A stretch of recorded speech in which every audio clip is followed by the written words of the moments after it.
আবার রিভিউ কিসের ভিত্তিতে করছেন? গোটাটা আই ওয়াশ ছাড়া কিচ্ছু নয়, আই ওয়াশ চলছে। শুধুমাত্র টাকা তুলেই চাকরি বিক্রির নামে ক্ষান্ত থাকছে না তৃণমূল, সেটা ধর্ষণ অব্দি গিয়ে পড়ছে। সুকান্ত মজুমদারের স্ত্রীকেও বলতে হচ্ছে, তৃণমূলের বিজন সরকারদেরকেও বলতে হচ্ছে, ওটা গ্যারেন্টি। বামফ্রন্ট আমলের চাকরি যাবে না, গ্যারেন্টি। সৎ পথে চাকরি। তৃণমূলের আমলের চাকরি, মন্ত্রীর মেয়েরও চাকরি চলে যাচ্ছে, তার সাথে যোগ্যদেরও চাকরি চলে যাচ্ছে। দুর্ভাগ্য। দাদা, কার্যত আমরা যেমনটা দেখতে পাচ্ছি, রাজ্যের পক্ষ থেকে রিভিউ পিটিশন ফাইল করা হয়েছে। কোনো আশা রাখছেন আপনার এই 26,000-এর ভবিষ্যৎ? প্রথম কথা হচ্ছে 26,000-এর এই মামলার রায়ের পরবর্তী সময়তে এসএসসি একটি পরবর্তীকালে আরেকটি অ্যাপ্লিকেশন করে, মডিফিকেশন অ্যাপ্লিকেশন, যাতে শিক্ষক শিক্ষিকারা যাতে এই মুহূর্তে স্কুলে তারা যেতে পারে। সেই মডিফিকেশন অ্যাপ্লিকেশনের যে অর্ডার, সেই অর্ডারে সুপ্রিম কোর্টে গিয়ে এটা মেনে নিয়েছে এসএসসি যে মে মাসের মধ্যে নতুন বিজ্ঞপ্তি জারি করা হবে এবং ডিসেম্বর মাসের মধ্যে পুনরায় নতুন যে নিয়োগ, সেই নিয়োগ প্রক্রিয়া শেষ করা হবে। একদিকে যখন মডিফিকেশন করে এসএসসি মেনে নিয়েছে, তার নতুন করে রিভিউ করে রাজ্য সরকার কার চোখে ধুলো দিতে চাইছে? শেষ যে মডিফিকেশন অর্ডার, সেই মডিফিকেশন অর্ডারে এসএসসি তো মেনে নিয়েছে যে হ্যাঁ, আমি মে মাসের মধ্যে আমি নতুন নোটিফিকেশন করব, ডিসেম্বর মাসে আমি নতুন রিক্রুটমেন্ট ডান করব। আবার রিভিউ কিসের ভিত্তিতে করছেন? গোটাটা আই ওয়াশ ছাড়া কিচ্ছু নয়, আই ওয়াশ চলছে। কিন্তু আমরা যেমনটা জানি যে এই যে রিভিউ পিটিশন, মুখ্যমন্ত্রী বারংবার বলেছেন তিনি যোগ্যদের পাশে দাঁড়াবেন। যদি তাই হয়ে গিয়ে থাকে, তাহলে এইটা কেন গিয়ে বলে আসলো সুপ্রিম কোর্টে যে হ্যাঁ, মে মাসের মধ্যেই নতুন বিজ্ঞপ্তি হবে আর ডিসেম্বর মাসে নতুন নিয়োগ হবে? এটা তো ওদের কথা, আমাদের কথা নয় তো। আবার বলছি, অযোগ্যদেরকে বাঁচাতে গিয়ে একটা গোটাটাকে একটা যাচ্ছে তাই জায়গায় পাঠিয়ে দিচ্ছেন মুখ্যমন্ত্রী।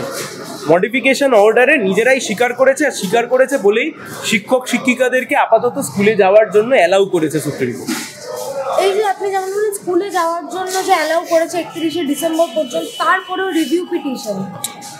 দেখুন, রিভিউ পিটিশন ফাইল করবার অধিকার আছে, কিন্তু কথা হচ্ছে আইনের চোখে তার কতটা যুক্তিযুক্ত। আপনি যখন জাজমেন্টের পরে গিয়ে মডিফিকেশন চেয়ে নিজেই গিয়ে বলে আসছেন, কথা দিয়ে আসছেন আদালতের কাছে যে হ্যাঁ, মে মাসের মধ্যে আমি নতুন বিজ্ঞপ্তি জারি করব বা ডিসেম্বর মাসের মধ্যে নতুন নিয়োগ শেষ করব, তাহলে সেক্ষেত্রে নতুন করে রিভিউ পিটিশনের আর কি তাৎপর্য থাকতে পারে? এই উত্তর রাজ্য সরকারই দিতে পারবে বা এসএসসি দিতে পারবে। দাদা, অন্যদিকে আমরা দেখতে পেয়েছি প্রাথমিক নিয়োগের নাম করে ধর্ষণ করা হয়েছে এক নাবালিকাকে। আপনি সেই মামলাটি লড়ছেন। নাবালিকা নয়, মেজর। হ্যাঁ, বলুন। আপনি সেই মামলাটি লড়ছেন, কি ঘটনাটি ঘটেছে? কুচবিহার জেলার দিনহাটার ঘটনা। প্রাথমিকে চাকরি দেওয়ার নামে টাকা তোলা হয়েছে, পরবর্তীকালে তাকে রেপ করা হয়। রেপ করা শুধু ক্ষান্ত নয়, তাকে কমপ্লেন তুলে নেওয়ার জন্য তার বাড়িতে আবার অ্যাটাক করা হয়।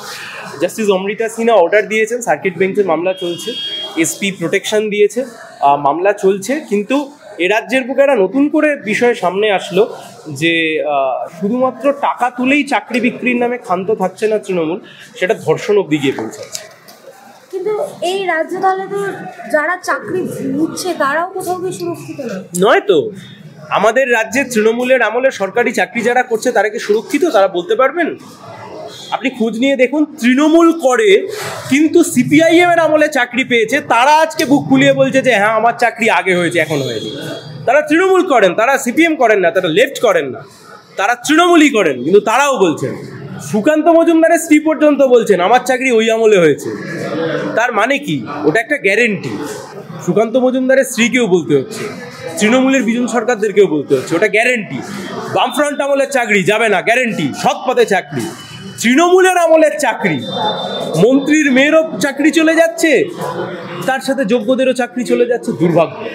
কিন্তু দাদা, অন্যদিকে আমরা দেখতে পেলাম মুখ্যমন্ত্রী এই দীঘায় মন্দির উদ্বোধন, দিলীপ ঘোষের যাওয়া, এই সব কিছুর মাঝখানে বিকাশবাবুর একটি ইন্টারভিউ নিয়ে একেবারে শোরগোল পড়ে যায়। বিকাশবাবু বলেছেন মুখ্যমন্ত্রীর সাথে আমার পারিবারিক সম্পর্ক আছে। বিকাশবাবু সম্পর্ক থাকলে উনি বলতে পারবেন, আমি কি বলবো? বিশ্বনাথ চক্রবর্তী বলেছেন যে সিপিএমেরও নাকি কতটা হজম করতে সময় লাগবে। আমি আবার বলছি, কোনো ব্যক্তির সাথে কোনো ব্যক্তির যদি পারিবারিক সম্পর্ক থেকে থাকে, এটা আমি কি করে জানতে পারি বা আমার দল এখানে কি বলতে পারে? কারোর সাথে কারো ব্যক্তিগত সম্পর্ক আছে কিনা, he is the best person সেটা এখানে বলবো। কিন্তু এরকম একটা গন্ডগোলের সময়তে এই মন্তব্যের কি প্রয়োজন ছিল আমার জানা নেই। আপনাদের সময় লাগবে হজম করতে। কি হজম করব? এই যে গোটা রাজ্য তৃণমূল হজম করে নিয়ে চলে গেল, আর কি হজম করার কি আছে? হজম করার কি আছে? কি হজম করতে সময় লাগবে? কিছু হজম করবার বিষয় নেই। বিকাশ বাবু ইজ দ্য পার্সন যিনি কালীঘাটের মুখ্যমন্ত্রীকে এতদূর দৌড় করিয়েছেন। ভুলে গেলে চলবে না যে বিজেপি এত গালগল্প দিয়েছে সে করেনি, কেন্দ্রীয় সরকারে থাকা বিজেপি করেনি, সিবিআই করেনি, বিকাশ বাবুর দ্রুতই হয়েছে। এটা মমতা ব্যানার্জির হজম করতে সময় লাগবে, অন্য কারণ নয়। কিন্তু মুখ্যমন্ত্রী যে বারংবার বলেন বিকাশ বাবুর এগেইনস্টে ফাইল খুলবে, হয়তো এই সম্পর্কের জন্যই খুলছে না, বিশ্বনাথ চক্রবর্তী দাবি করেছে। আবার আমি বলছি, বিশ্বনাথ বাবু দাবি করেছেন, উনি অধ্যাপক মানুষ, ওনার দাবির সপক্ষে উনি কথা বলবেন, আমি কি বলতে পারি? কিন্তু উনি অধ্যাপক মানুষ, ওনাকেও, উনি যদি এই দাবি করে থাকেন তাহলে ওনাকেও এই প্রশ্নের উত্তরও দিতে হবে যে বিকাশ রঞ্জন ভট্টাচার্য তৃণমূলকে দৌড় করালো, চোরেদেরকে খুঁজে খুঁজে বার করালো, মন্ত্রিসভার মন্ত্রীদেরকে জেল খাটালো, তার সম্পর্কে এই ধরনের বিষয় কতটা যুক্তিসঙ্গত সেখানে থাকতে পারে। কিন্তু আবার বলছি, অপ্রাসঙ্গিক, এই আলোচনাটাই